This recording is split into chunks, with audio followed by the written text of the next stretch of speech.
I'm in such a dark, hopeless place. Nothing was moving the dial. Here's where my life changed. My coach, he said to me, if your money was a person, who would your money be?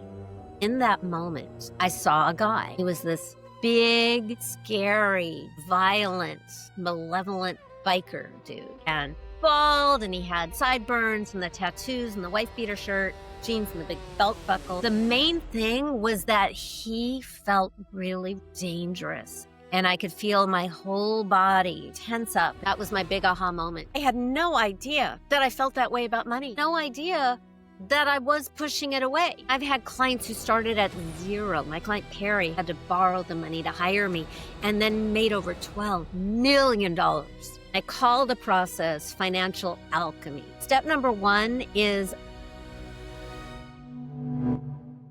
It is Morgana, isn't it? Yes. I was literally named after King Arthur's sister. King Arthur's sister. What's the story there? Morgana Rae was the sorceress, his sister in the Arthurian stories. And my family started a ridiculous thing in the 1960s called the Renaissance Pleasure Fair, the first ever. And that's where the birds and all the like 1960s hippie rock stars went. And it started the flower child movement. And so I grew up pretending to live in Elizabethan England for 6 weeks every spring. And that was the milieu where I was almost certainly conceived at one of these fairs because I was born 9 months later. And so that's how I got named Morgana, was just, this sort of like Anglophile fantasy thing. And my mom liked the idea of naming me after some powerful, magical, pre-Christian female leader. Interesting. So that's a good place to start. So Okay. how has that affected your journey and how you view yourself? Growing up in Los Angeles with a name like Morgana as a kid was really, really rough because all the other kids are named Jennifer and Julie and Laura, and even my sister 7 years later, Lisa. So they all have, the balloons and all the things that have little girl names on them already come ready made. And Morgana was sort of the weird one. So I think it contributed to a lot of social awkwardness as a little kid. I've grown into it. It's a good name for an adult, but being named after the world's most famous witch is really, really rough when you're 6 or 7 years old. And somebody would say, they would tease me and call me Morgana Banana, and I would burst into tears and go running off. Oh, I was a little sensitive. sure. Yeah. I feel like, yeah, a unique name is a bit of a baptism of fire. And like you say there, it probably has advantages later in life, but you've got to get through that, Yeah. that period in school. So which would you say would probably do you think it made you more resilient? I think it made me sympathetic to outsiders. Mm, Uh, when you're 7, you shouldn't be weird. As we get older and being interesting and individuating has more value, then uh then you can live into it. And also, as we get older, it's easier to find our people, our tribe of, other weirdos who dig you. But we don't have that resourcefulness when we're little kids. So yeah, it has made me very sensitive to and sympathetic to outsiders, people who are marginalized, very I tend to just come to their defense, and I have just love for that experience. And I think ultimately, maybe that's why I've gone on the path that I've been on my whole life is, because there were years that I didn't have a friend in the world in, like, 3rd grade and 4th grade. Uh, and so I started thinking really deep thoughts as a kid. And I remember being 12 years old and really thinking about what are we as human beings? What is the nature of the universe? And really wanting everybody to have a better experience while we're here. And I think those are the questions that still drive me. What are we? What is the nature of reality? And how do we all have a better experience while we're here? What is our purpose? And how do we help each other? What is your purpose? I think that is my purpose, is to help people not just have a better experience. Like I want to alleviate suffering because uh I find um injustice and suffering that can be ameliorated, it just intolerable. Uh but more than that, I really, oh my God, it's to restore human beings to our greatest resourcefulness, because I do come from this perspective that despite a myriad of challenges and setbacks, and it's not an equal playing field. And I learned that when I was hit by a car when I was 16. And I was like, that's easy peasy, straight A student. And now, after a week in a coma, I have a traumatic brain injury, and my brain doesn't do what it had done all my life. And I couldn't remember things, I couldn't concentrate. And it was such an eye opener that I just took for granted that people who didn't get good grades were lazy. And I couldn't imagine that people have other things going on, you know, traumas at home or brains that just didn't fire like mine did. So it's not an equal playing field in our flesh suit experience, but I do believe on a deeper level that is beyond our experiences, that there is a great, I would say, unified equality of all of us. So when I was a young kid, thinking these deep thoughts, the adults were like, "Oh, that's wonderful." Ha ha ha. And like, "Oh, you're an old soul." And what a ridiculous idea that any soul can be older than another. I think that we're all just these fundamentally wise spiritual beings coming down into this living experience to learn what it's like to be human, so that we can help guide, teach, and and elevate each other. Mm, That's my purpose. yeah, I think that's something that I keep coming across both externally and interviews and through my own introspection is that deep intrinsic need to, I think that's the word, bring other people up, also help people, but like it's yeah, I like your wording there because it's like giving people the resources to thrive. Yeah. We need a fundamental respect for each other. One of my closest friends was a writing professor for 20 years. Super smart, witty, great teacher, very sensitive spiritual person who got poisoned by mold in her classroom over many years. And it's a neurotoxin. And finally she couldn't grade papers, and it sometimes couldn't even speak because of the poisoning. And she had to stop working, and she's been homeless for a bunch of years, almost a decade now. I would have her live in my house, but my house is old and moldy, and that Mm, would be lethal to her.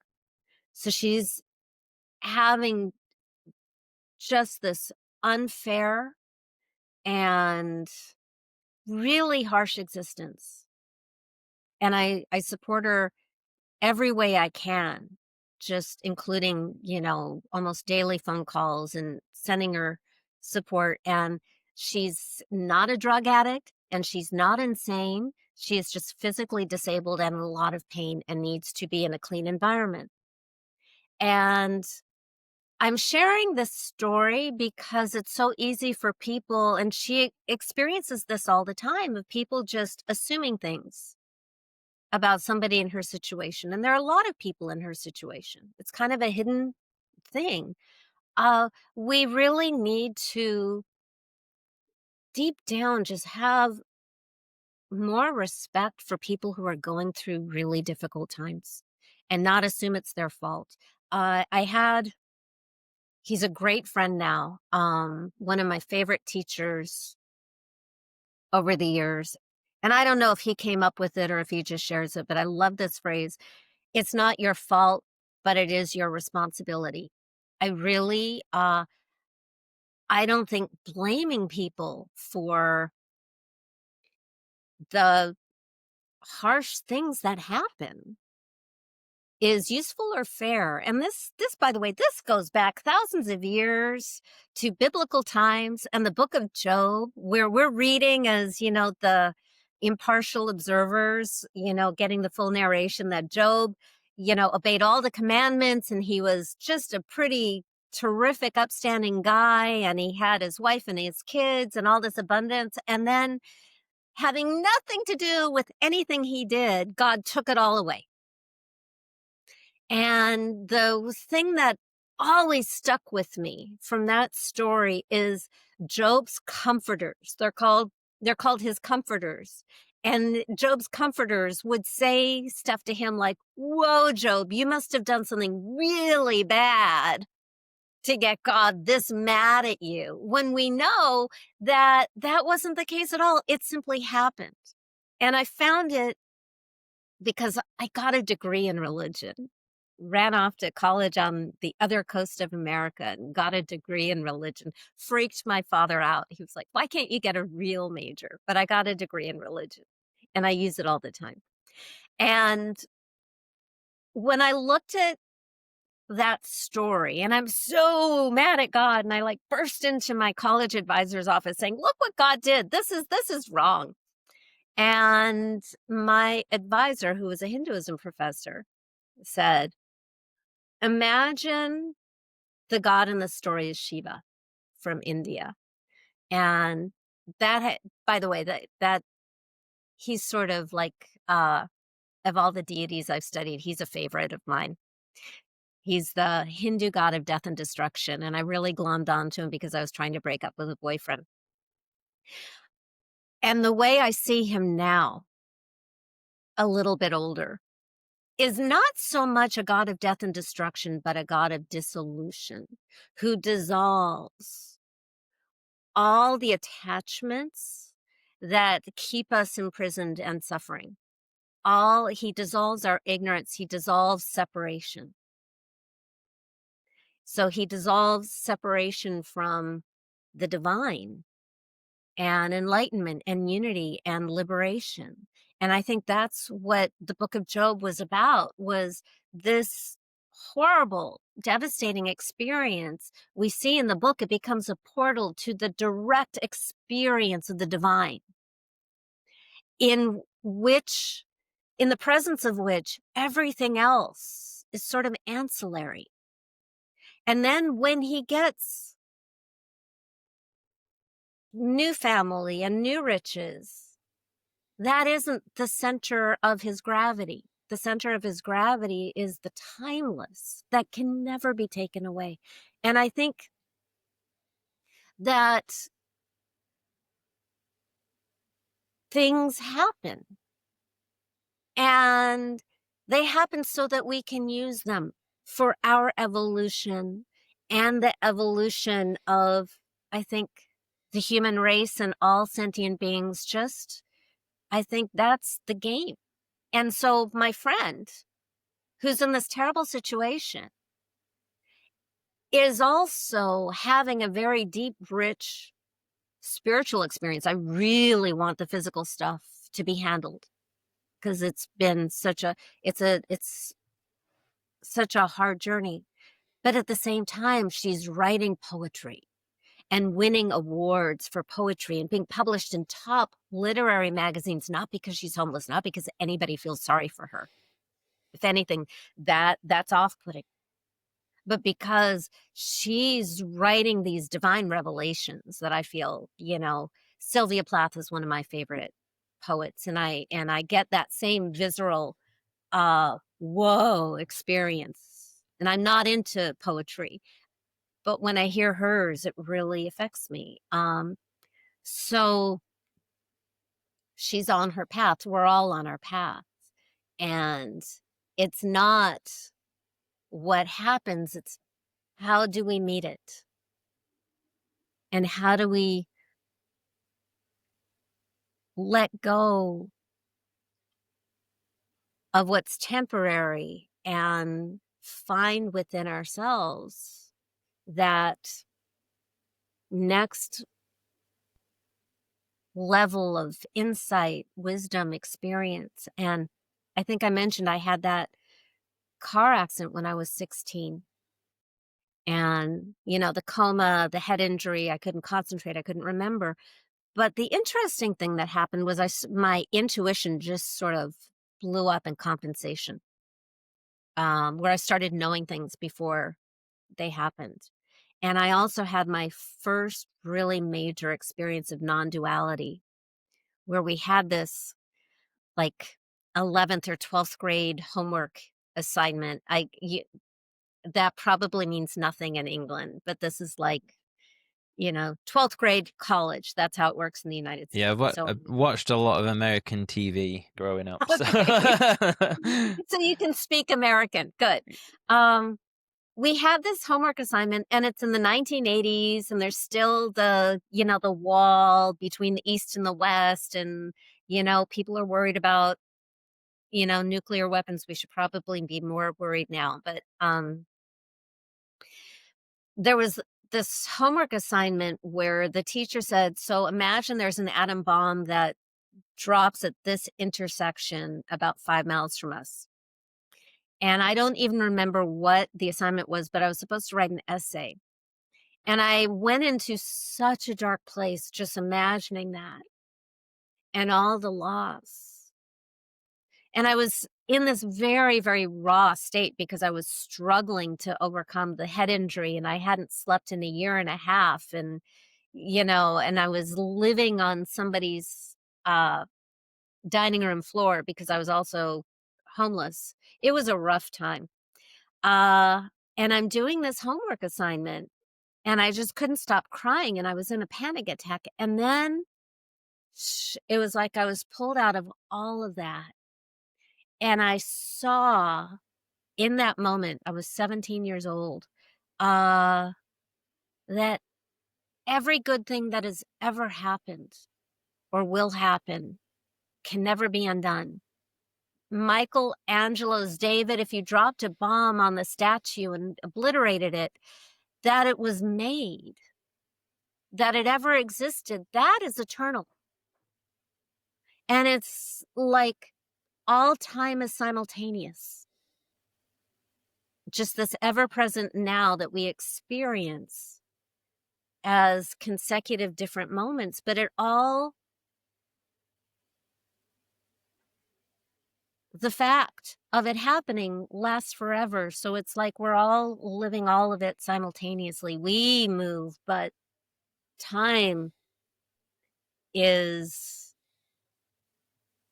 I think it's called in science, it's called superposition now. Mm. It's really weird where I'm starting to see articles about particles, and they're sounding like that weird vision I had in 1984. Um, so anyway, yeah, just, the gifts of these dark experiences. Uh, and at the same time, there's so much that's so unnecessary. The tariffs that we're having in the United States didn't have to happen. The shutdown of the federal government and the withholding of food for the poor, unnecessary. There's so much that happens anyway just because we have bodies, And the more we can, I think, support each other, the more resourced we are for the things that will necessarily happen. All human beings are going to have our hearts broken. We're all going to have, injuries eventually. I had a really good run. I didn't get one until I was 55. We're all going to have stuff. And so the more we can help each other to minimize the stuff that isn't necessary, the better. I ended up on this weird, wild, totally not planned life coach path where my focus is relationship with money.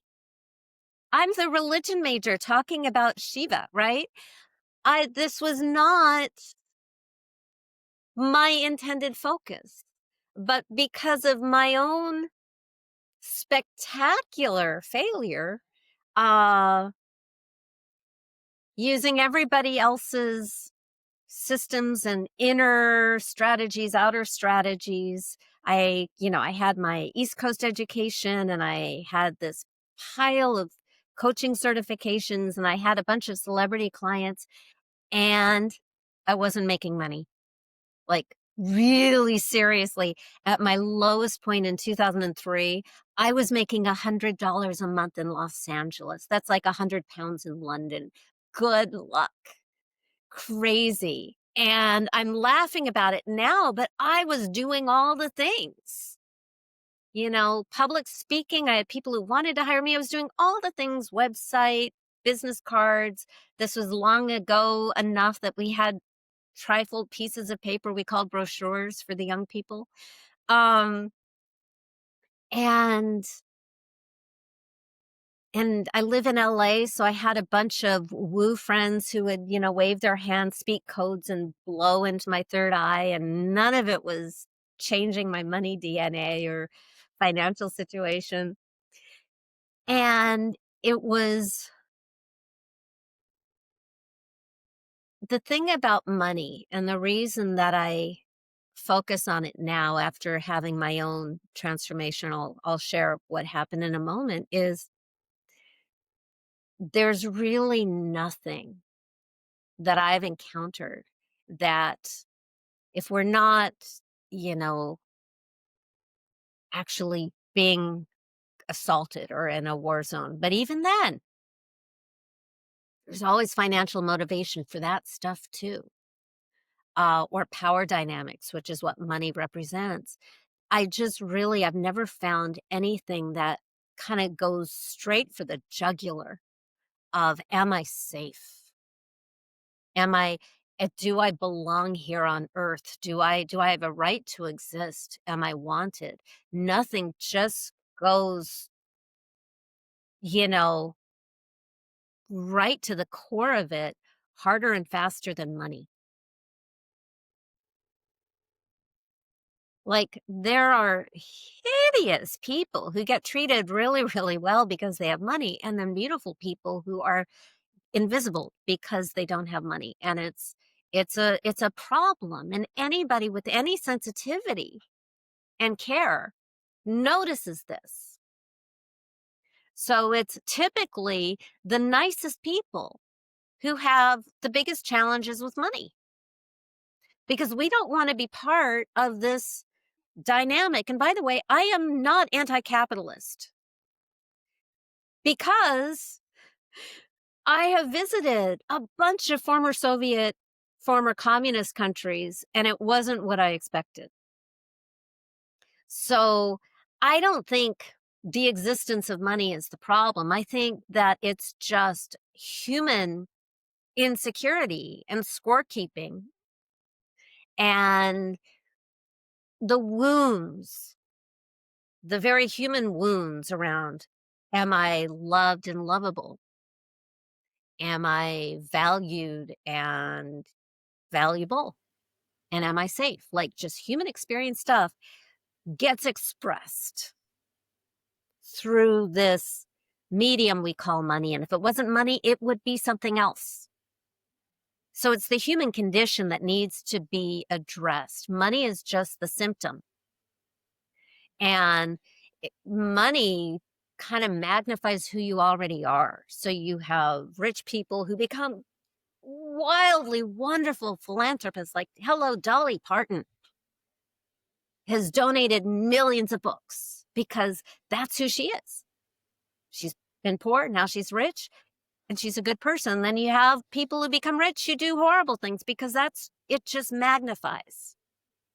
So money itself is not the problem, but our relationship with money, because I do believe it's a mirror of love, worth, and safety, is an excellent pain door into our own personal evolution, mostly because it is such an immediate pain that we cannot ignore for our own survival, both individually and as species. And it's also this area of life that really needs our love and healing for our survival and the survival of the species. So that's how I ended up with that. But how I got there was just, really impressive failure, where I was doing all the right things. And I want to pause and say, this is not just about money. And also when I talk about money, I'm really talking about relationship with life. And uh, over the last few years, I think my message has become change happens at the speed of safety, which means that if you're doing all the things, and it's not just money, if you're doing all the things to meet your soulmate, you're doing all the things to lose the weight or get healthy, you're doing all the things to advance in your career, you're doing all the things to make money. You've read the books, you've taken the classes, you worked with the coach, you've taken the actions, you've done the things, and you're still stuck. It is my suggestion that if we dig deep, you are probably unconsciously, so again, not your fault, you are probably unconsciously protecting yourself from what you are pursuing. And you are not mistaken to do so. That there's some real pain around this thing that you want and you need and you enjoy, but there's something hidden. If your results don't make sense, you are probably protecting yourself, and you have very good reasons, because the prime directive of just everything in our system that is ourselves is to protect the host. So the prime directive of every cell in your body, Jason, is to protect and sustain Jason. And the prime directive of all your behaviors and beliefs and attitudes, even if they're really counterproductive, is ultimately out of love for Jason, to protect Jason. And we pick up beliefs from traumatic experiences when we're younger that probably kept us safe for a while. And then eventually we outgrow them, and the same behaviors that protected us can become poison. And that was me with money. I know this will be shocking and I'm the only one, but there were money conflicts in my family growing up. Oh my God, right? I'm the one. What a shock. And seriously, I had 2 major inheritances stolen when I was 12 and I was yeah, they might have both happened around the same time, Wow. around 12 years old, and major, major betrayals by the people who were supposed to protect me and love me. Stole really big inheritances. And so grown-ups stopped talking to each other and started bad-mouthing each other, and they were all people I loved. And I made a decision around that time, and, you make those decisions and you have no idea how they're gonna stick. But I made a decision that this was all grown-up stuff and I loved everybody. So I was just Man. going to, you know, stay out of it and choose love.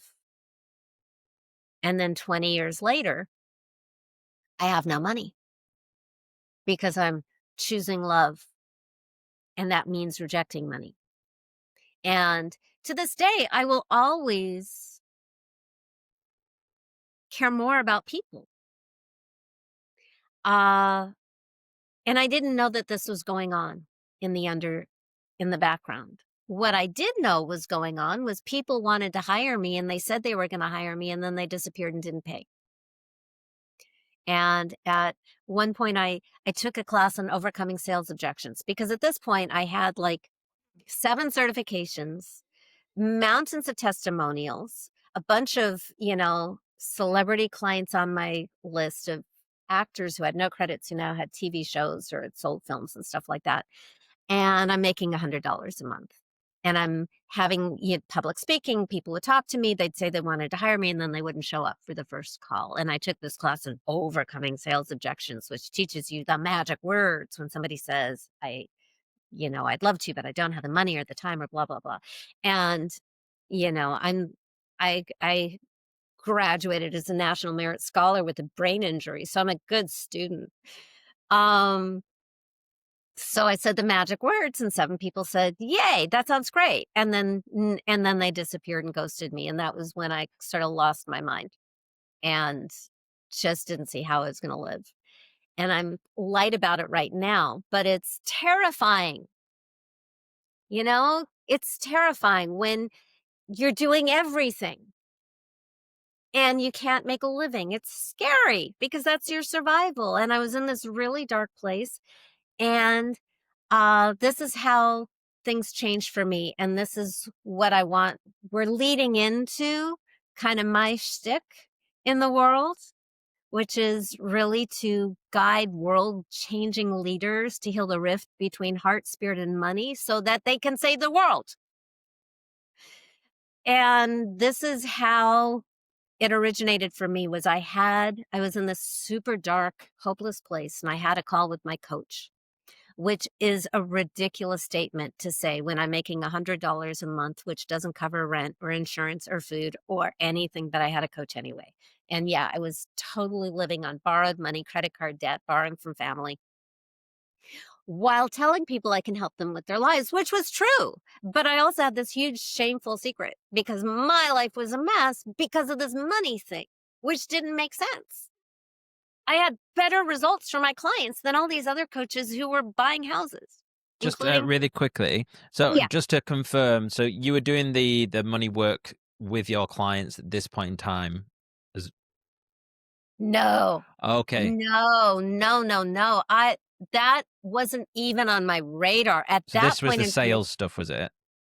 No, thank you for asking. So I started coaching people in the entertainment industry in 1994. So early in the existence of the coaching profession that dinosaurs were still, walking down Hollywood Boulevard. Um, I think coaching as we know it now, life coaching, I think that started around 92. I was like one of the earliest Oh, geez. adopters. Um, and I started coaching people in the entertainment industry for a company that focused on that. Uh, and then went off on my own, got a bunch of certifications, and it was like coactive coaching. That sounds good. Neurolinguistic programming. I'll take that. Hypnosis. Yes. Relationship coaching. Just, then I'll make money. If I just get this new skill, I'll make money. Never mind that I already had this track record of like miraculous superstar results. So I was coaching entertainment industry people to have breakthroughs, like, the actor without credits who ended up in a Denzel Washington movie and getting a primetime series and, stuff like that. Way back, in the 90s and aughts. So around 2003, I'm in this really dark place. And I have a conversation with my coach, and thank you for that clarification. The money, how could I coach anybody on money? I was like, the poster child for failure and clueless.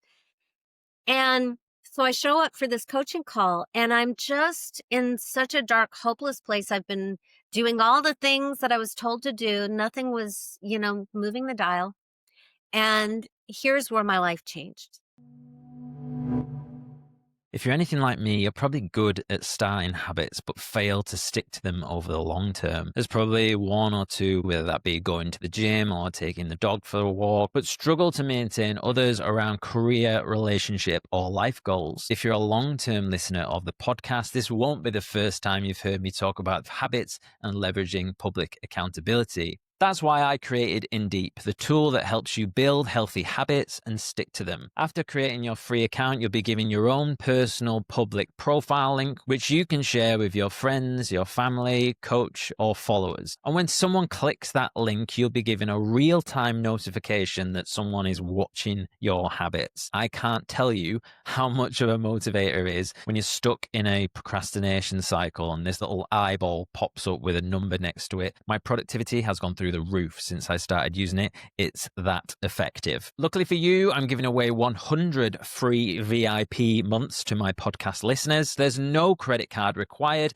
Head to indeep.com/podcast. That's deep with two I's, INDIIP.com/podcast, or follow the links in the episode description below. Let's start crushing our habits today. My coach, who knows where the question came from, but he just asked me the strangest question in response to what I was feeling and sharing. And he said to me, if your money was a person, who would your money be? It's a very not logical, nonlinear question. Who would my money be? And in that moment of despair and shame and rage and hopelessness, in my mind's eye, I saw a guy, and he was this big, scary, violent, malevolent biker dude. By the way, nothing wrong with bikers. And, he was bald, and he had, sideburns and the tattoos and the wife beater shirt and the jeans and the big belt buckle. Wild that I saw him with such specificity. And the main thing was that he felt really, really dangerous and mean. And I could feel my whole body just like tense up. And I had this moment of just seeing myself at a live event with this guy, and I would have my eye on him all the time to create maximum distance between us. And that was my big aha moment, because up until that moment, I had no idea that I felt that way about money. I had no idea that I was pushing it away. And it didn't matter what I did consciously. Every cell in my being was going, woo, danger, danger, must keep distance. And suddenly, all of my financial results made perfect sense. Of course, there was no way that I could let money in my life if it was that guy. So now we're speaking in the language of symbols and the subconscious, which is where all of our attitudes, beliefs and actions and results come from. And it's a way of getting a dialogue between the conscious mind and the subconscious, which literally steers the ship because it's 24/7. And I was getting this insight into what was actually going on. And it was very, very clear. I could not have money in my life if it was that guy. And the great thing about making money a person is it suddenly becomes real. It's not some fascinating abstract concept that we can spend 30 years discussing negative beliefs about money and money stories and all that kind of stuff. Money is just this invention, that human beings created, but it's imaginary. What it represents, and I've already been like pointing to this, is it represents love. Am I loved? It represents worth. Am I worthy? Am I valued by others? Am I good enough? And it represents safety, because you can't have shelter, food, healthcare without money, especially in the United States. Uh, and so what I teach now, because I'm kind of jumping out of my story and my timeline. I do that. I'm sorry. No, But what it's I have wonderful. coached, thanks. I've coached thousands of people. And I've had clients who started at zero. My client Perry had started at zero, had to borrow the money to hire me, and then made over $12 million in the following 3 years. And I've seen really like impossible results, which for me as a human being, just I need that because it keeps giving me faith and over and over and over again of what is possible when things look impossible. My clients just show me that again and again. Uh, Anything that has ever made you feel unloved or not good enough or not safe, especially if it doesn't look like it has to do with money, is really, really important. And I would say it's the root cause of the drama.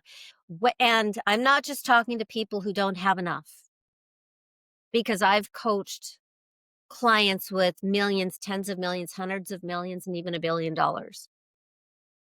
And there is drama and fear of law and being a target and not being loved for yourself or worried about your kids. There's, the circumstances are different, but the underlying wounds of love, worth, and safety are universally human wounds. And maybe they'll show up in money, that maybe they'll show up in something else, but I've been hired by people who you would not expect to have money issues, and it shows up in interesting ways. So, uh, I know a lot of my peers love to say, change your money story, change your life, which, by the way, great marketing.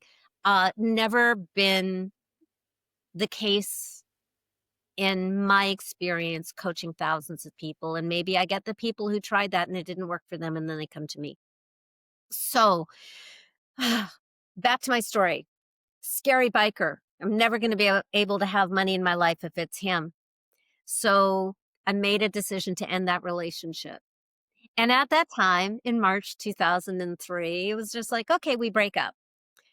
Not what I teach now. And I'm a lot bloodier now. So biker is gone. And I have this really weird, whoa, like all the oxygen's been sucked out of the room, the vacuum, this empty space that I never, before that day, I never knew that I had this, that I was like swimming in this toxic relationship with money as this guy. And once he's gone, I felt this emptiness. And my first reaction was, oh, heck, I need a new relationship with money before he comes back. I need to fill this space.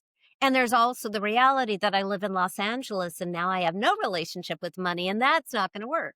So I thought to myself at that time, way back when, who could I want in my life so much? Like, what human being would be so wonderful and delicious and desirable to me that I'd be willing to overlook that this person is also money, you know, my relationship with money.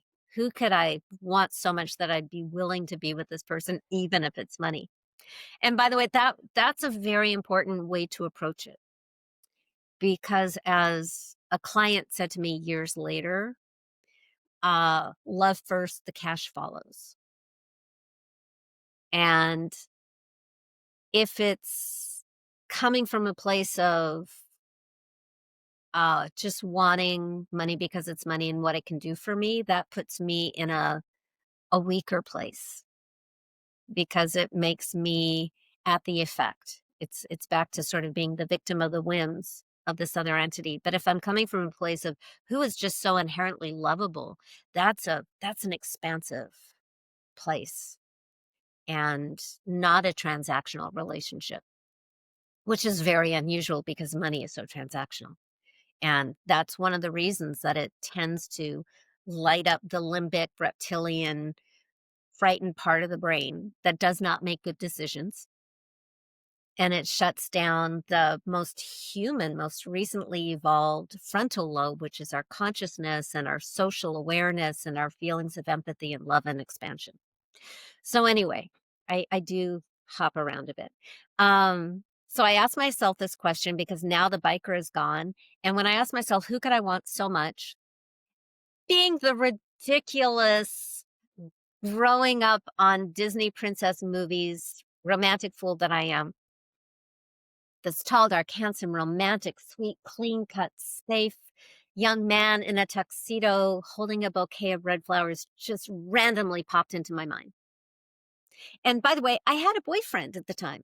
And one of my favorite questions that comes up when I'm coaching clients who are in a relationship, this is this is such good news when somebody says this, is like, "Ooh, I'm having feelings for this imaginary person. Am I cheating on my spouse?"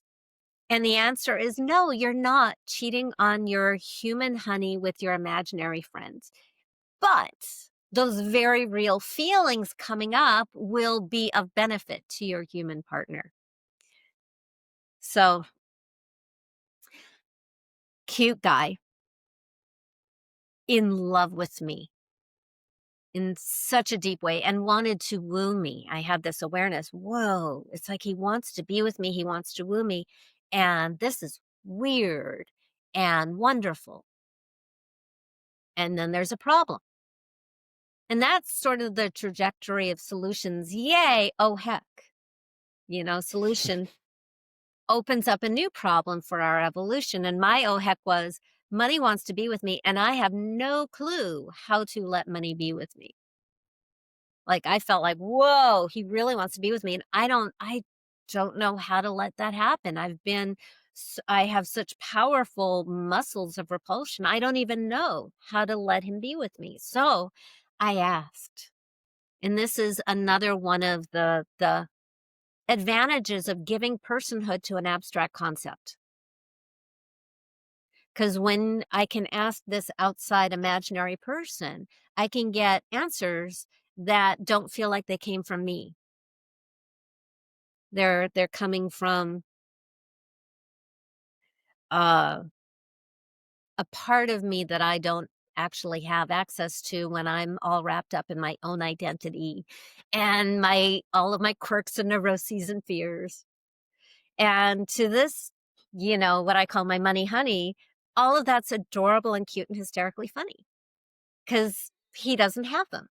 So I asked him, what do you need from me so that you can be with me the way you want to be with me? And he responded, I need you to love me and to stop treating me like a monster. And in that moment, he said that with such vulnerability and even hurt at the way I'd been pushing him away for years and years and years. And I had that awareness, ooh, I've been really mean and I didn't know it. And I want to be loving because this guy is lovable and trustworthy and safe and worthy of my love because he shares my values and he wants to save the world and he wants to do good and he wants to be with me. And I'm on board for that. So I made an agreement that I would stop treating him like a monster and easy to love him because he's lovable. So I should probably address the whole love of money is the root of all evil thing. First of all, love does not cause harm. It is not scarcity. It's not jealousy. It's not envy. It's not exploitation. It is generous and expansive and noble. It is the divinity within us. If you are, you know, if that spiritual language appeals to you, if it doesn't, that's fine too. I speak science too. Love is confidence and kindness and really our genius. So that is love. And anything that is not that is not love. And I also have a coach friend in the UK named Lisa Turner who took a class in ancient Aramaic, and she says that the original translation says that the worship of money will cause you problems. Well, yeah, no kidding. Don't do that. Um, Easy peasy.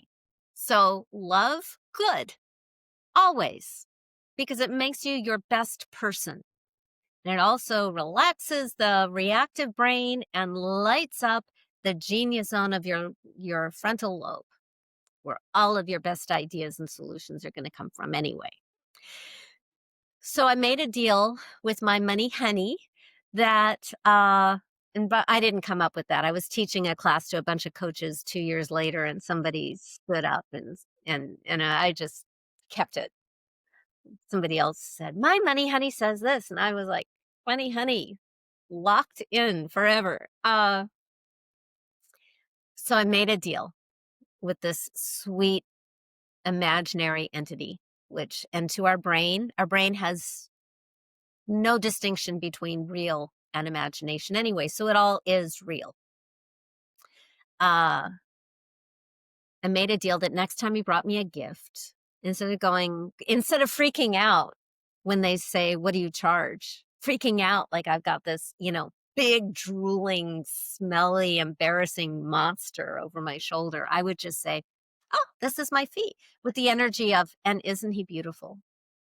And the funny thing happened is over the next few days, 4 people showed up, reached out to me out of the woodwork and hired me for double what I'd ever charged before in my life.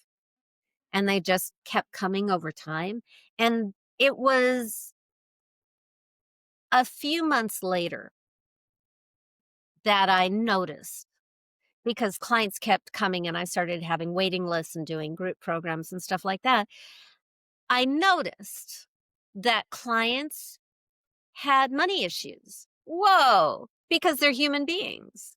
And money is the number one excuse that human beings give for what we can't have, do, or be. So I started trying out this change I had on them. Full disclosure, it was pretty much a splat. Blah, just, hey, make your money a cute person. Not good enough.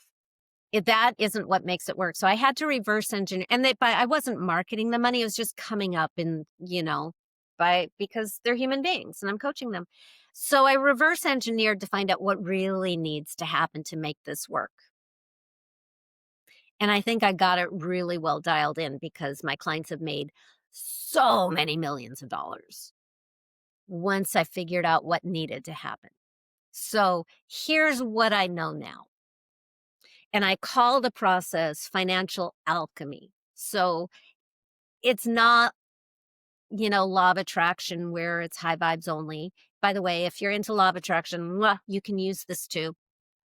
I just, big L, totally failed with the, positive thinking and vision boards and mantras and all that. So I had to go with what worked for me.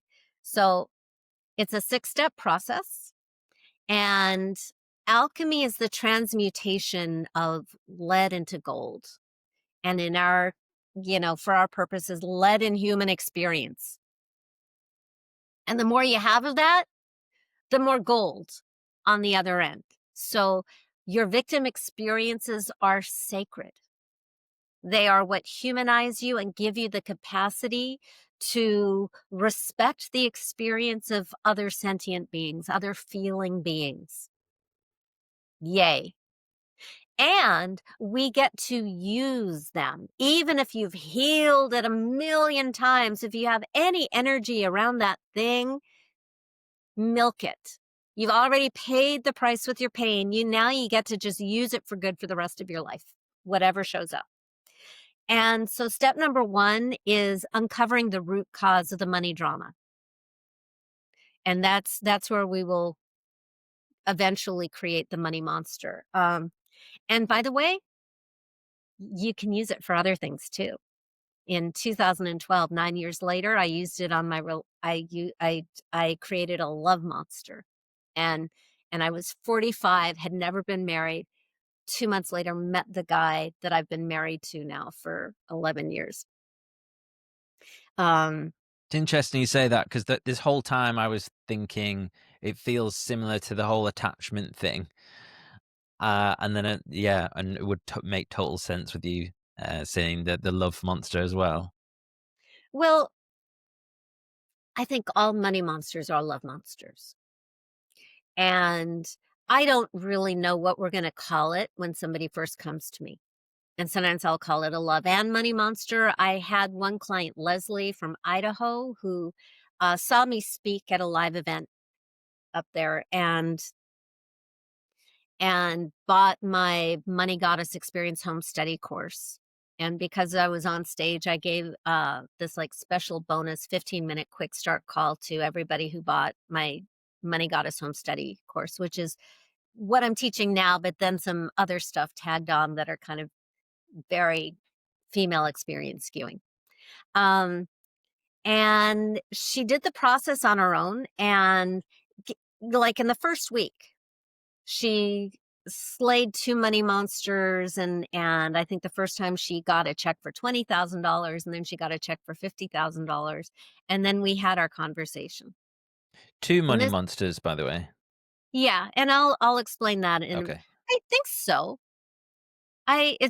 This was back in 2016. So, So you can um, slay one and then like another one shows up. well, not necessarily. Not necessarily. You can go deeper. My first money honey lasted from 2003 to 2008. And we had a great run together. And then uh here in the United States, I'm not sure how it affected the rest of the world. We just had a huge economic collapse in 2008 in the United States. Just Yeah, we did too. a big implosion. And I was seeing stuff I'd never seen before in my life. Just uh, people who couldn't get a credit card, which was wild to me because when I was growing up in the 80s, if you had a pulse, they wanted you to have a credit card so you could build up debt, right? I just was so affected by people losing so much and the fear and the desperation. And I stopped trusting money. I was so angry about the pain that I could no longer trust money. I just could it broke my relationship with the money honey that I had. And I had to start over. And I had to use the insecurity of like the larger field around me of what was going on in the world. And even if my life was secure, it was, but my money was getting stuck too because I was so upset and affected by what was going on around me. And so I needed to just start over and put all of this new information and new stuff into a new money monster and start over, slay that. New money honey was Clive Owen.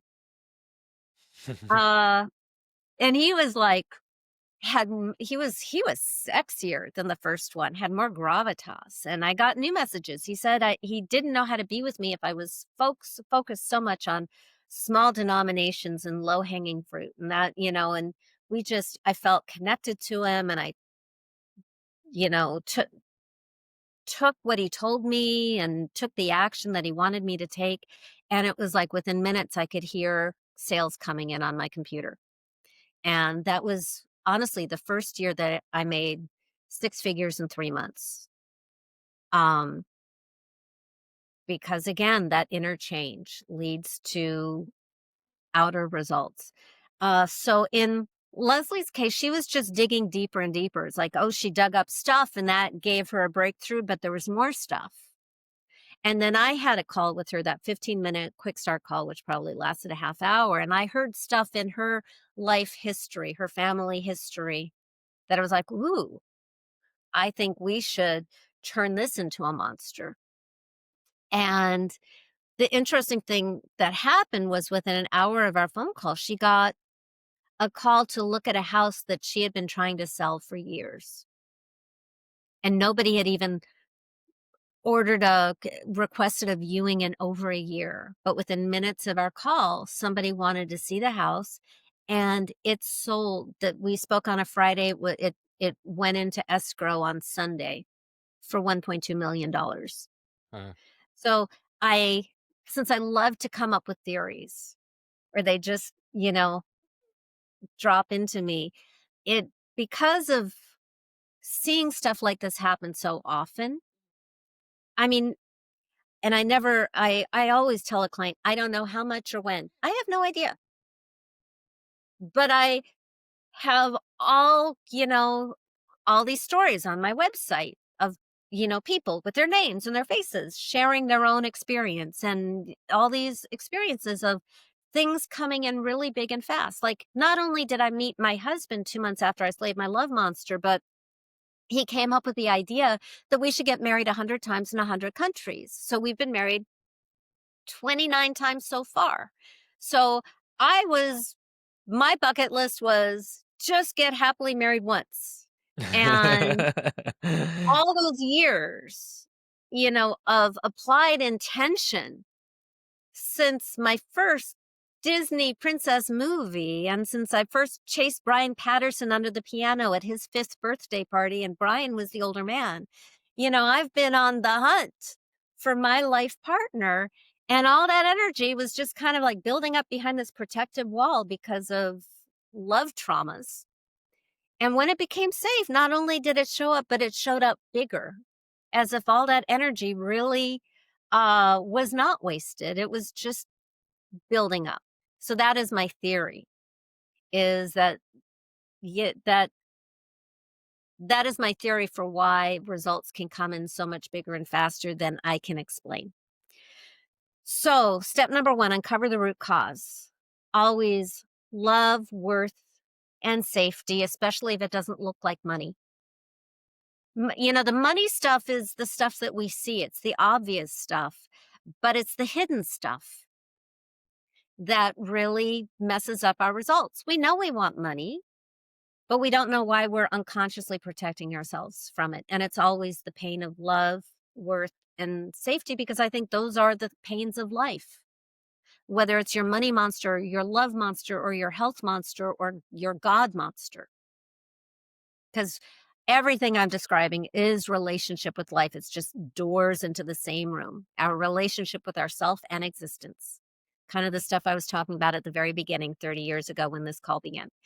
Um, Step number 2 is when you dig up enough. You don't have to get all your traumas. You certainly do not have to re-traumatize yourself, and we don't want you to go so far that you dissociate. I just want you to get enough feeling, because this is how we light up your neurology and we can rewire your brain. Triggers will happen. Money will always be a trigger, and it can be a trigger of fear, or it can be a trigger for love.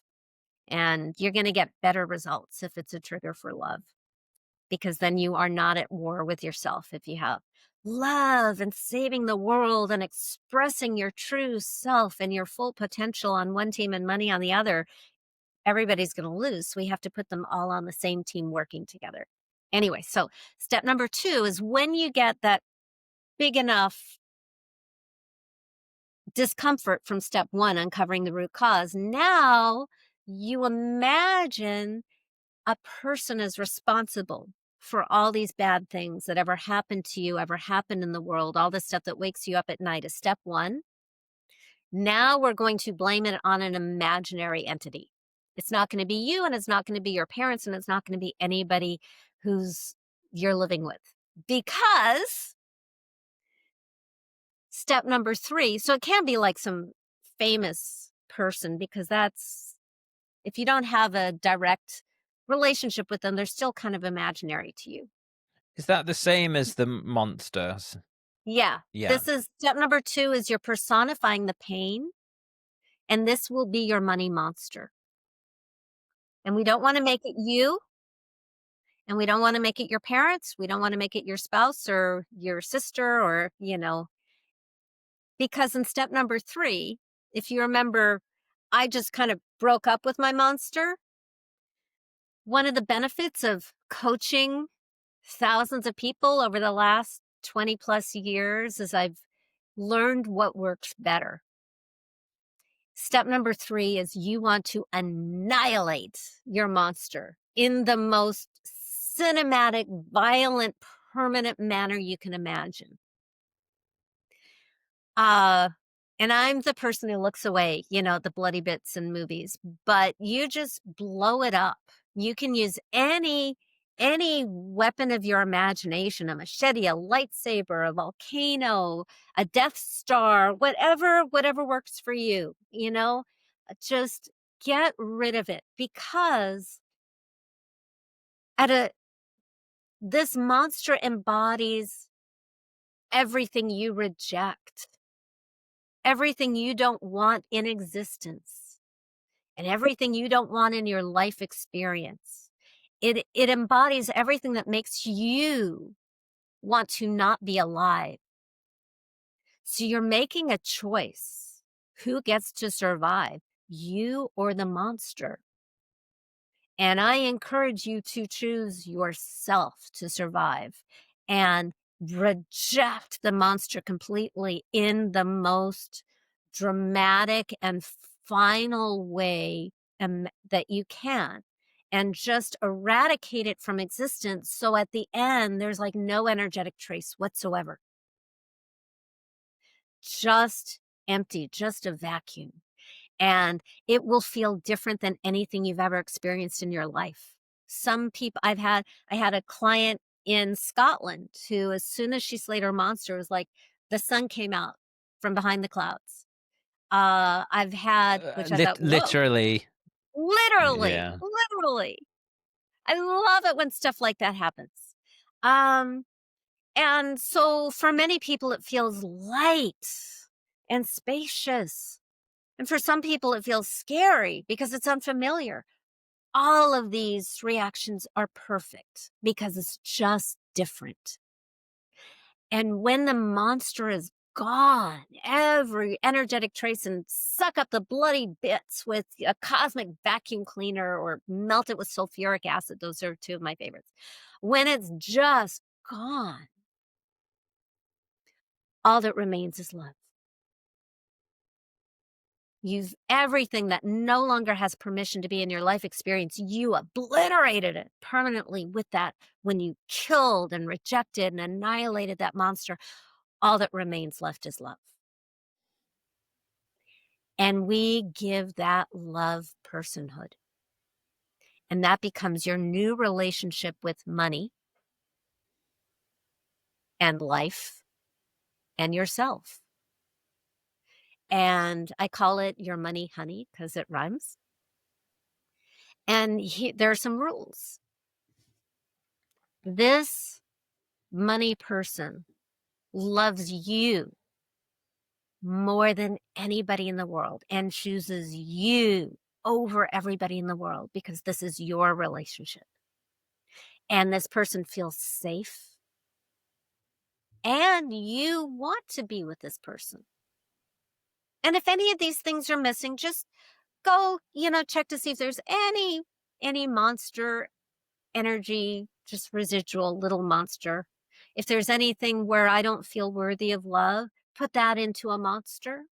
And by the way, it doesn't have to be this big dramatic monster. It might just be this little monster that now that you know how to create a monster, just turn that into a monster and reject that. Get that out of the way. And when all that's out of the way, then there's space for this new relationship that loves you. And you get to see yourself through these eyes of love. And not only is that healing for your relationship with money, but it is healing for all of your relationships, because this money, I call money, knowing that it isn't, that it's so much more than that, because he, she, they love you. Pick your flavor, it doesn't matter. Um, this entity is going to want you to have relationships that reflect that love you, that honor you, that respect you, that elevate you in all areas of your life. And it's going to change all of your relationships for the better, or those relationships will go away. Because when you don't value yourself, it breaks your money's heart. Just like when you love somebody and you see them hurt themselves, how painful that is for you and hard to be with. So step 4 is you meet your money honey. Step 1, uncover the root cause. Step 2, personify it as your money monster. Step 3, obliterate your money monster by any means necessary. Step 4, meet your money honey. Step 5 is now you have a conversation. And feel free to steal my first conversation, which was, what do you need from me to allow you to be with me?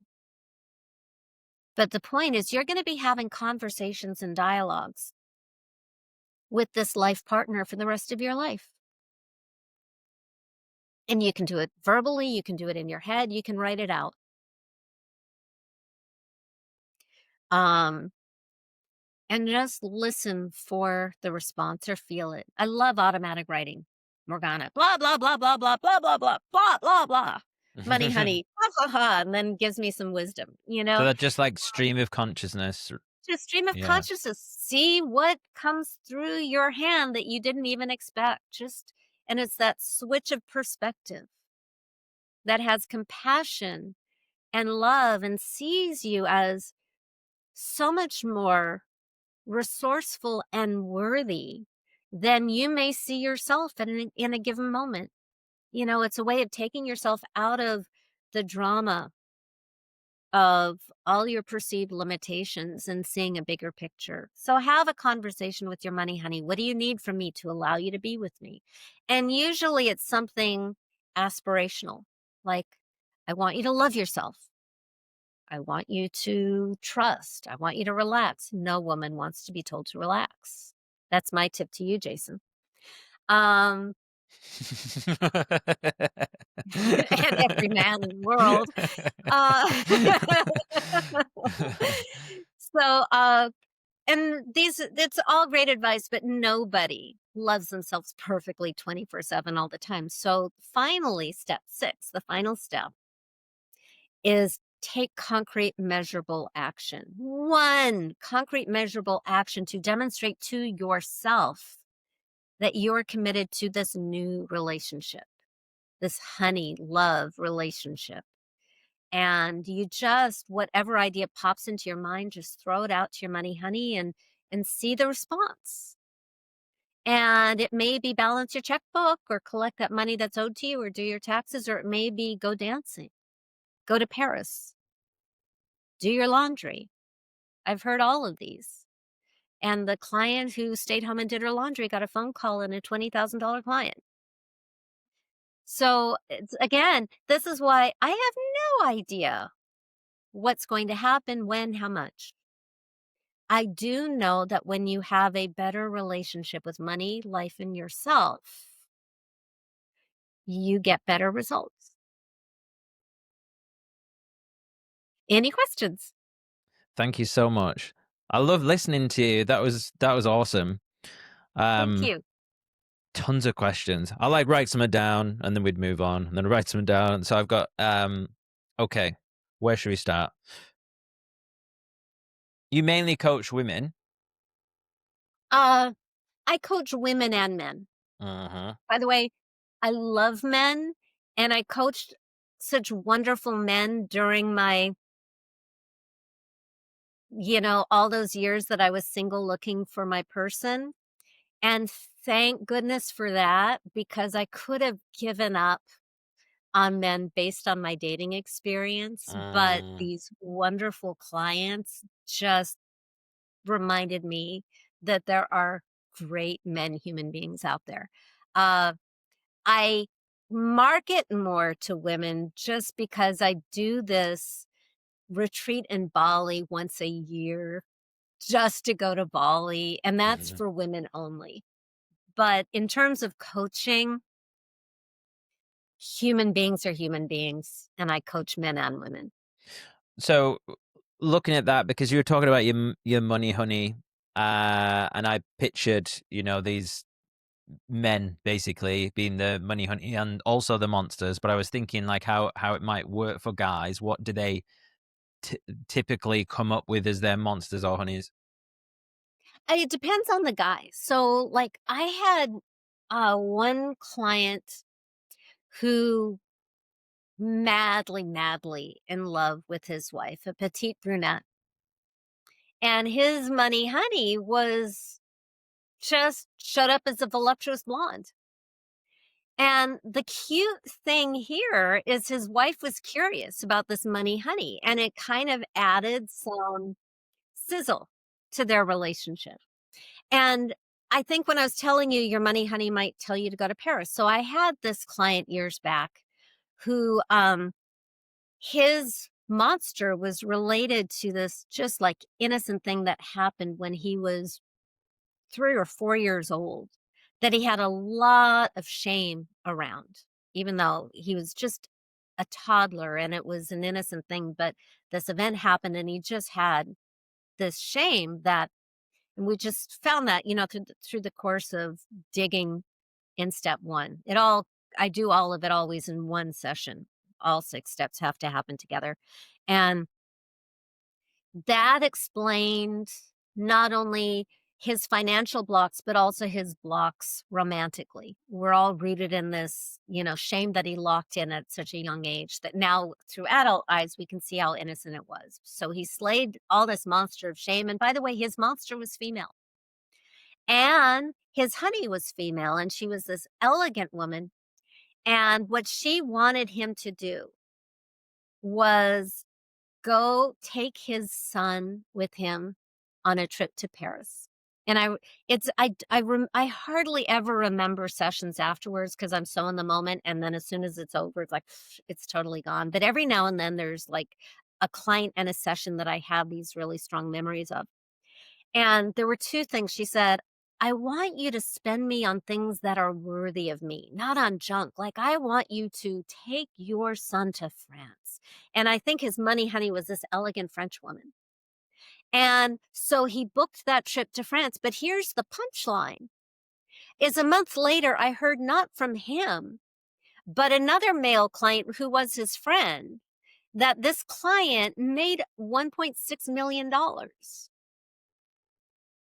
I didn't even find it out from the client until later. I found it out from the friend who told me. Wow. Um, so it's your flavor. It's whatever lights you up and also makes you feel safe. So occasionally I'll have a client who's just has so much anxiety and trauma around the opposite sex that her money honey doesn't have to be a man. It just has to feel safe and loving and equal.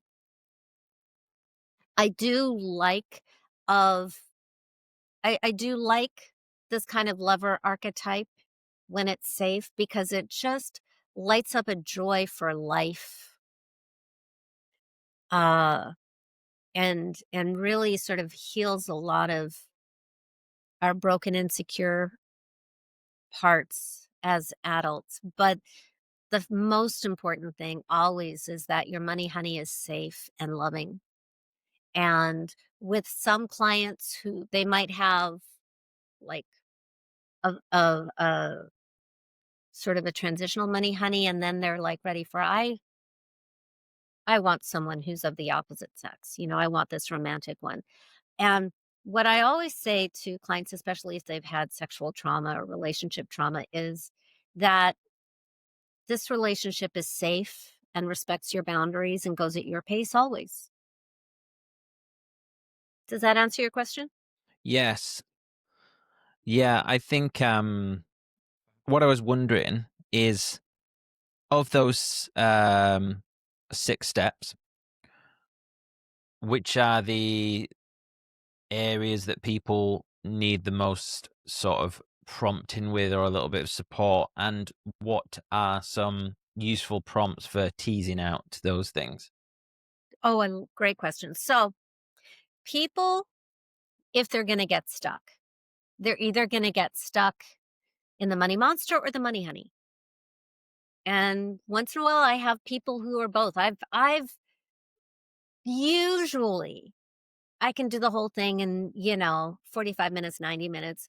I've also had clients where it took 10 hours because my job is to outlast any monster. And sometimes that means going really slow and backtracking when somebody dissociates, whatever or we need to go through many, many layers of money monsters to get down to the monster so that we can really clear it out. Uh, so for the monster side, whenever I coach, I always spend the most time on step number 1 because I wanna go deep enough. Some people who show up some people, the monster part is really, really easy. So if you are already in tons of anxiety, you have a huge advantage because the emotion is available to you. Mm, Yay, you. Not that I want you to be in anxiety, but that part becomes much easier to access. Uh, so I'm just very gently following and amplifying the pains that come up around love, worth, and safety. And I'll start with like, what makes you think you have a money monster? And we can start with the money stuff, but we want to get off of that into the deeper stuff. Um, So and by the way, I've got a website with hundreds of videos and articles just based on questions that people have sent me over the decades. So go to morganarae.com for more. I've got a 4-part video series, and the third video is all answering questions. Um, and I have my book for a really guided experience, and I just came out with the 10-year anniversary book 2 years ago with the blonde hair, that I unfortunately don't have on hand, which is better. All on Amazon, Barnes& and Noble, anywhere books are sold. So, here's a trick that I use all the time that I find really helpful. I was just lucky that, "Ooh, biker, ooh, cute guy," just popped up into my mind's eye. I am not a good visualizer. If you ask me to imagine sitting by the bank of a river, I will go through a slideshow of every river I've ever seen in my entire life for the entire visualization because I get so stuck in my conscious mind. So the trick is to build up so much emotion that the visual doesn't really matter. It is the least important component of the process, both in the monster and the honey. I even had a honey who had no face for years and years and years. Didn't matter, still worked because I could feel the love. mm, So what I do with both the monster and the honey. So with the monster, I'll start with the feeling, the kinesthetic, fancy word for feeling. How big is it? Is it hot or is it cold? Then I'll go to smell. What does it smell like? Because there's nothing more emotional than smell. What does the monster smell like? And then I might go, what does its fingernails look like? What does its teeth look like? All the predatory things, its eyeballs. And we just kind of flesh out the monster that way. And with the honey, it's like clean slate. Monster is gone. That's how we, break that state of that monster relationship, getting all neurolinguistic here. Uh, I will ask, where do you want to meet your money honey? And focus on the sound and the smell and the feeling and the sunlight and the what is yeah, what the the scent of the air and just put you in a completely different place. And now you meet your money, honey. And to just take pressure off of this kind of like, I have to get it right and I have to see it right now. Intuition doesn't work well under an interrogation lamp. That's just not how it works. So we want to ease into the bigger feeling, the safety and the love, step into your money honey's arms and go with what works for the client. One of the fun things about my goddess retreat, and someday I'll have to come up with something co-ed for my men. Um, but what I do love about a group, whether it's Bali, which is just women, or if it's one of my co-ed virtual groups where we coach on Zoom, or when you have a group, everybody gets to see and re-experience the process over and over again because very often we can access things when we're not on the hot seat. It's like, oh, and then you're able to like go get even farther. But every even though I have the 6 milestones that I shared with you, how it shows up in people is is different as anybody's fingerprint because everybody has their own traumas and their their own pathway to safety to access that kind of stuff. So it's just a dance for what is going to work for that human being. So cool. And as you're speaking, I'm getting lots of things coming up for me. Yeah, like Um, so I may or may not keep this in, but I think I actually realized that I'd never thought I had a bad relationship with money, but I kind of uncovered it recently. mm, Um, I can't remember if I came to it on my own or through therapy or something like that, but whatever, I had uncovered it and that maybe I did have this feeling. And when you first said about the naming the what like the monster or whatever, who's your money monster? I pictured my dad, mm. and, and my dad's not a monster. Um, and then I was kind of so I just wrote it down, and What I would do is uh your monster may have used your dad to harm you and your dad also has his own monster.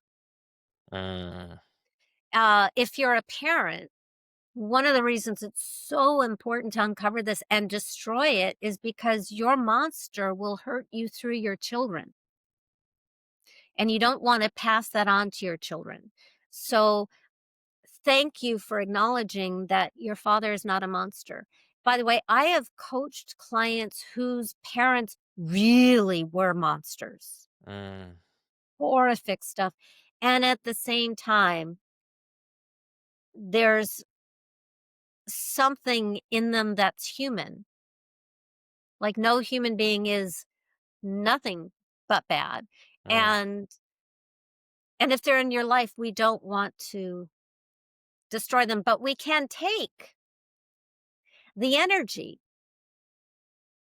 of the harm and the hurt and the hate or whatever it was and put that into your monster. uh, yeah, yeah, so true. And I think what I was thinking is, I feel like I've started to ha- have a slightly better relationship with money just recently. And then I was like, oh,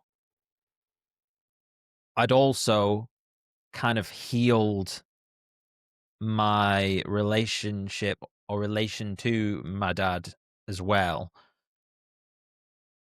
And I'm like, okay, that's maybe that's connected. So connected. Money issues are always love issues. That's at the deepest level. It's always about love, and it usually starts with our parents. I mean, some people have great childhoods and relationships with their parents, yay. Mhm.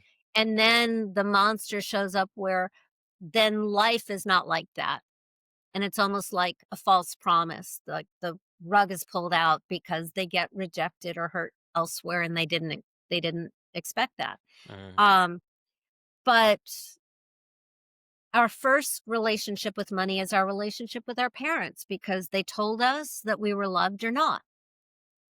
They told us that we were good enough or not. They kept us safe or they didn't. All the roles that money plays later on. Mm.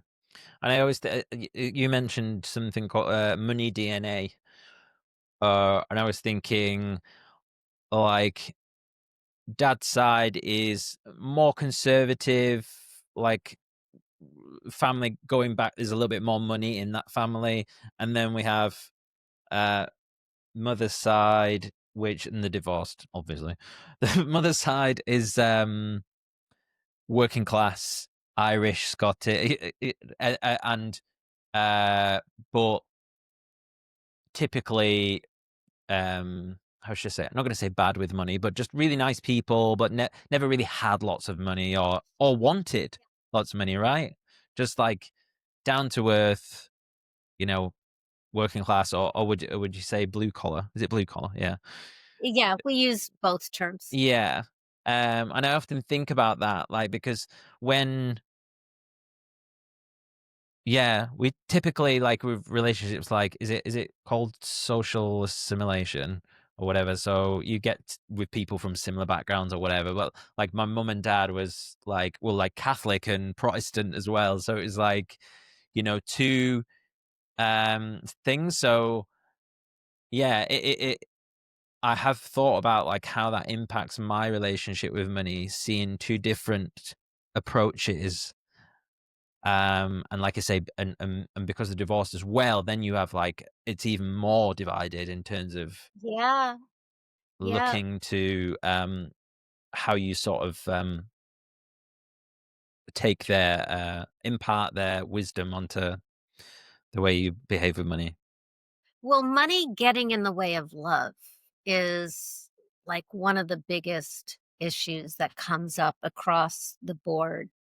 Uh, the first time I had a super wealthy client was back in, I think, 2004. And she had tens of millions of dollars.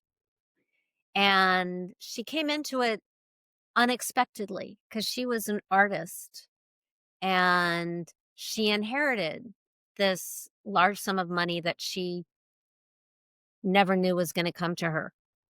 And immediately her father, who had checked out of her life decades earlier, shows up for money. And her live in boyfriend of 15 years joyfully announces he'll never work again. And then he left her and married somebody else. And when she hired me not for anything to do with money, but because she was looking for a life partner. And she was just, it was heartbreaking. This beautiful, spiritual, funny, artsy lady.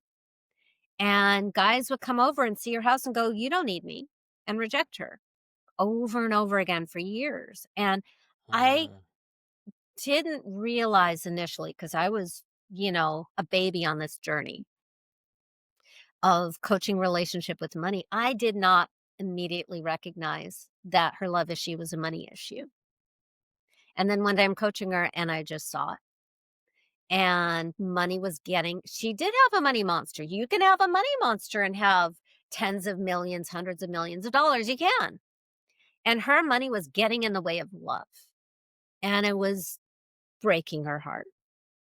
Uh, and by the way, she's philanthropic. So for the person going, "Oh, boohoo, rich person," she had also lived hand to mouth many, many, many years. She was thrilled to make this money because of all the good she could do in the world. what does that look like for you, for the people who are rich but have the money monster? Because I imagine people understand what it'd be like for people who don't have money, but what's it like Okay. for So what happens, thank you for asking. You become the bank instead of the person.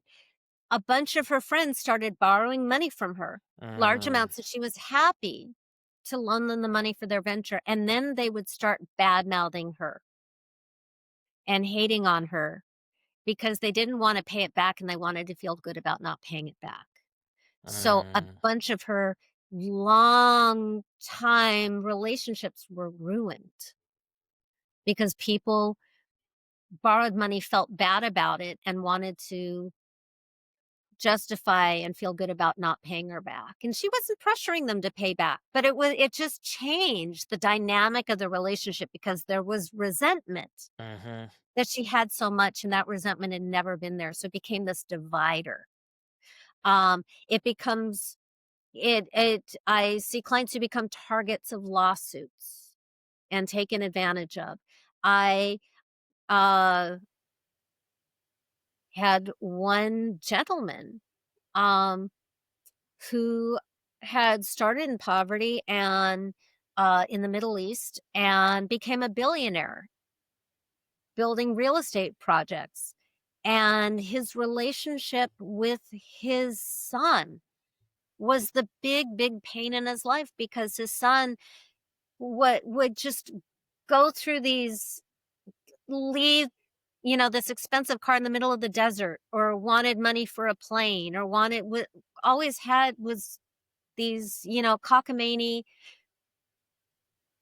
ventures that would go kaput because the son never had the experience of building from nothing. And the father was feeling like a failure to his son, but also afraid of losing what he had built and legacy.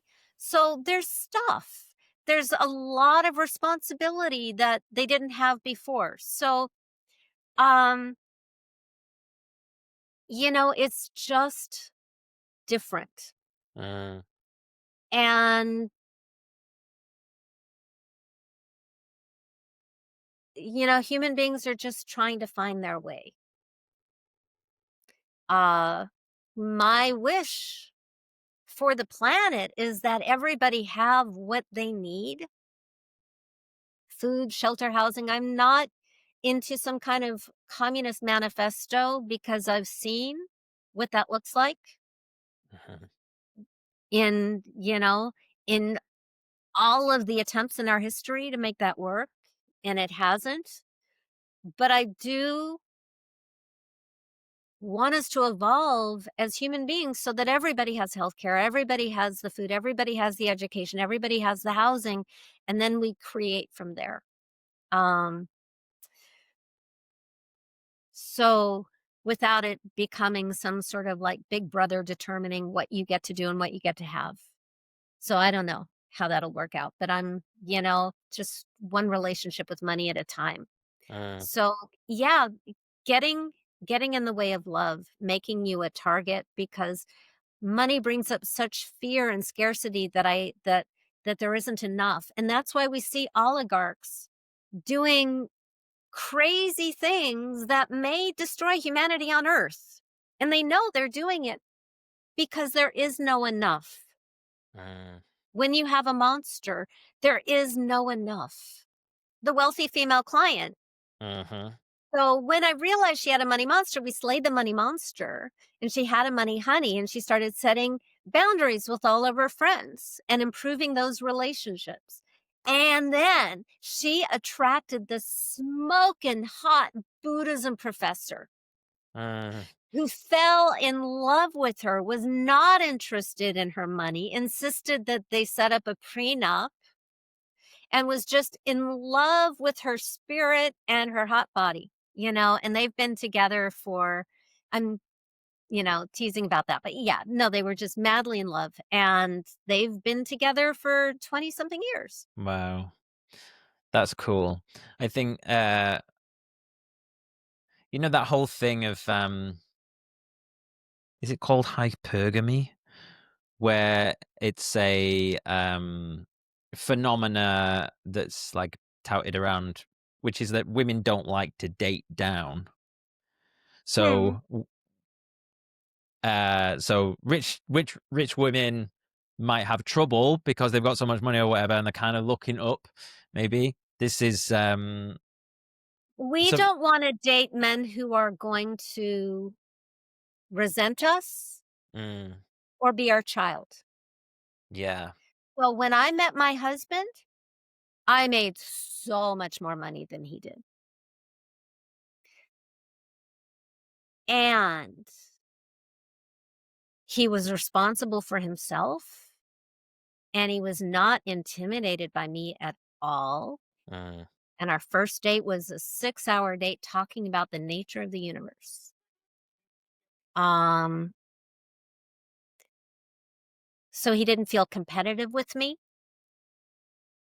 and he didn't feel threatened by me, and he didn't see me as he didn't need to be rescued by me. And the funny thing is I'm friends with a lot of dating coaches in Southern California. There's like a group of dating coaches who like invited me into their clique, mhm, even though I coach, relationship with money as a guy, as if it's a guy or a girl or whatever. But and I was shooting some videos about an hour away for one of these dating coaches. She had a launch of her program, really high profile dating coach in the States. And she was asking me questions on camera about love and money and women who make more money than the guy that they're dating. And what I said to her, and and I believe this, is only good can come from a woman being financially independent, because then we get to choose the best man instead of settling for the best bank account. mm.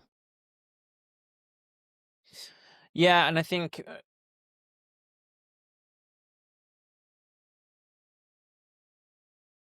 there's different ways, and one of the things that I was kind of meaning by that kind of like women don't want to date down or whatever, that can obviously doesn't have to mean money.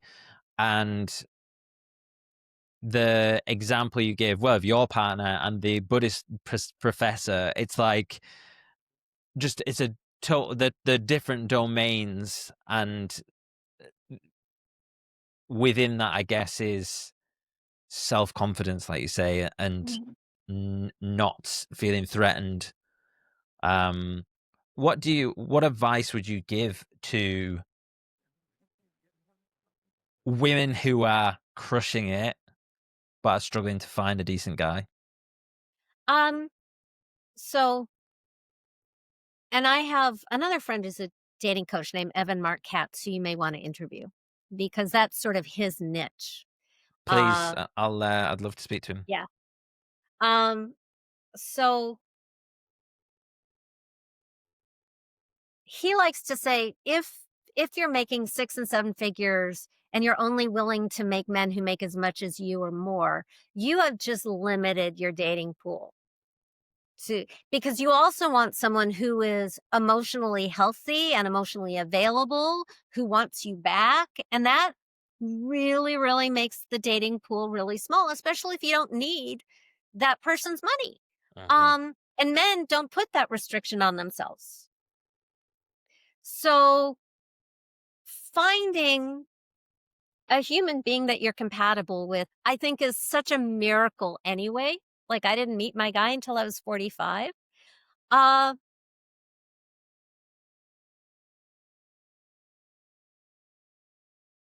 you're looking at the human being that you want to spend your time with.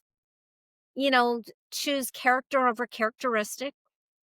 Somebody who makes less money than you is not dating down. Somebody who does not have emotional capacity and respect and kindness and cannot reciprocate, that is. That is, you want, uh, you really have to get very clear on your values and what will make you happy. And by the way, that gets easier as you get older. because we know, when I say we, I'm talking about myself personally, but there's no way, especially if you're a child of divorce like I was, and you have a lot of bad examples growing up, mostly from TV, movies, and romance novels. You had no idea what is a good relationship. You just know this person is cute and gives you butterflies and is paying attention to you. And that's not the foundation of a healthy, lasting relationship. So as we get older, we find out what really matters.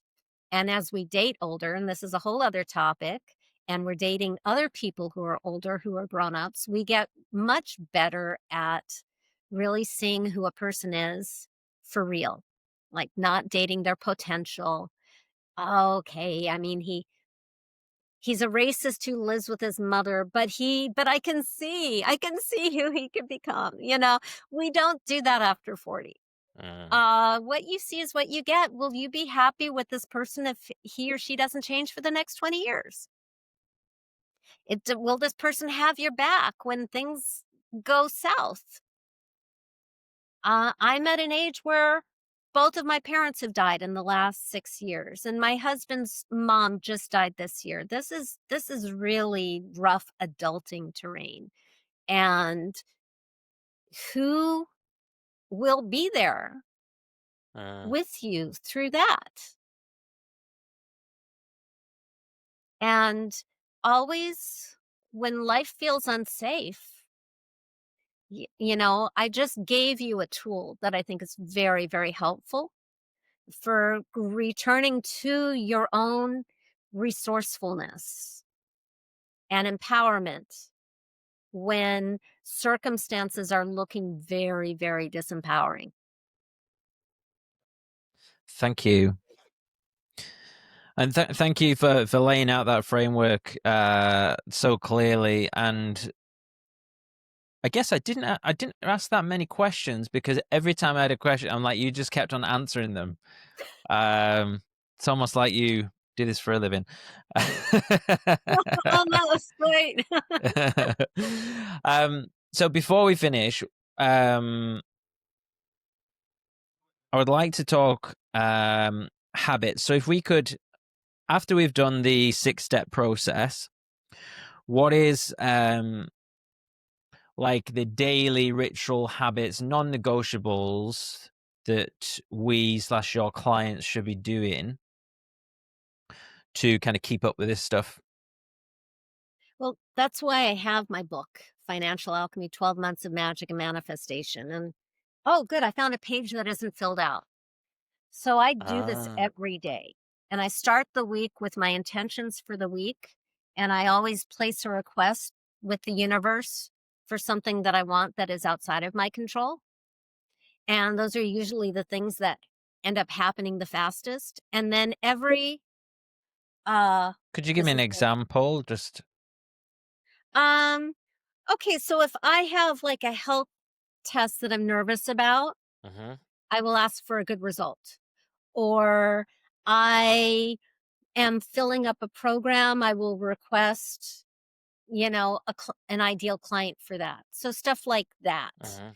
Um, request is, yeah, it's request assistance from the universe, what I would like help with this week.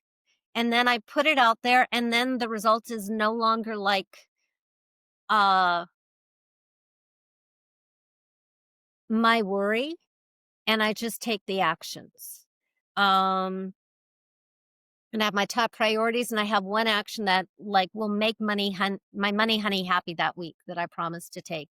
And then every day on the other side is and this is something anybody can do with or without the book, is I keep a success journal, and I give myself credit for 5 successes every day by the end of the night.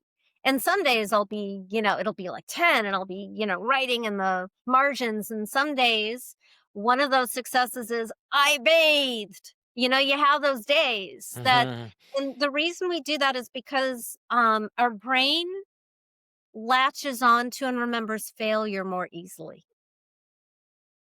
That's just an evolutionary quirk. Mm, And we need to you could have solved cancer by 11 a.m. and forget it by 7 p.m., because you've you got a fight and you got into a fight with this person or that thing didn't work out. And we just can forget really big accomplishments. And so it's, I think, a really, really good practice to give yourself credit because that gives you more confidence, more self worth, and more momentum. mm, And if you said you were going to do something and you did it, that feels really good because that's integrity. That's oneness with yourself. You're not at war. And a bonus, um, that is also, I think, just a great practice is it's not in the book. I'm just throwing this out there because it just came to me is preemptive gratitude. So in the book I have uh every week it's like you end the week with what you're grateful for this week.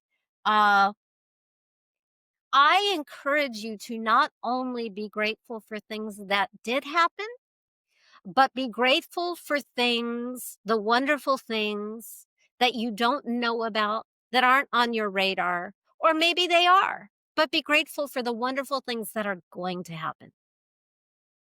And it's sort of like rehearsing for success, lubricating the wheels of the universe for like a positive outcome. It's very, very easy to, especially with social media, to just get into this loop of despair. And that contracts you, that makes the world feel unsafe, that feeds these unconscious money monsters. And instead, we want to feed love. mm. So based off that, we've got a beginning of the week. We ask for something. Yeah, I would say set your priorities because it feels very good to have a direction, know what's important to you, and then check them off. Hmm. Like my priorities, my 5 priorities this week are then request assistance for the thing that is outside of your control. Hmm.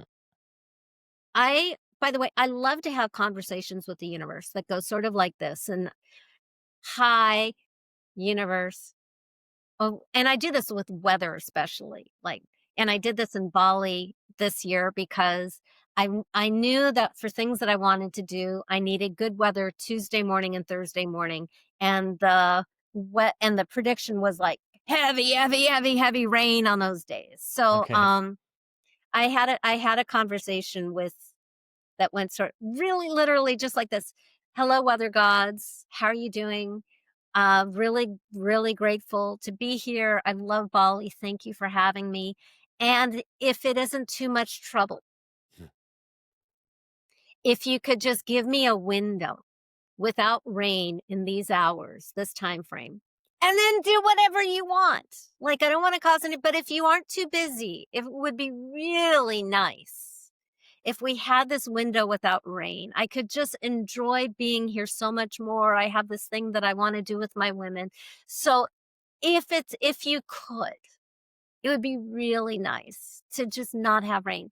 And I kid you not, we had those perfect windows without rain during exactly the hours that I asked for. So, just ask, see what happens. I love that. Okay, well, thank you again for this, and all of your resources, book, website, will be in the description. And yeah, have you got anything on the horizon planned that you'd like to tell us about? Well, I am going back to Bali and Nice. uh I have my Ultimate Money Goddess retreat, which is a deep dive personal coaching retreat where every woman I'm going to individually coach you to slay your monster and meet your money, honey, and you will know it. So I have to keep it super small. 8 women is the most I've ever taken. and I have 4 spots left, and the dates are May 31st to June 5, Bali timeline. And if you're curious, just want to talk about it, learn more about it, first go to beamoneygoddess.com and then fill out a free application to have a conversation with me, and we'll see if it's a good fit or not. Fantastic. Do you know what's funny? I'm planning on going to Bali around that time. Uh, yeah, in May. Well, But I'm a man, so I can't come. no, you can't come to that, but I arrive a week early and I leave a week later because it's a schlep and it's Bali, you know? Mhm, So, mhm. um, yeah, drop me a note and maybe we can, go have lunch. That would be great. I would love that. Awesome. So I'll link all that stuff up. Yeah, this has been so good. So thank you so much, and yeah, I hope you have a wonderful day. Thank you, you too. Have a good night.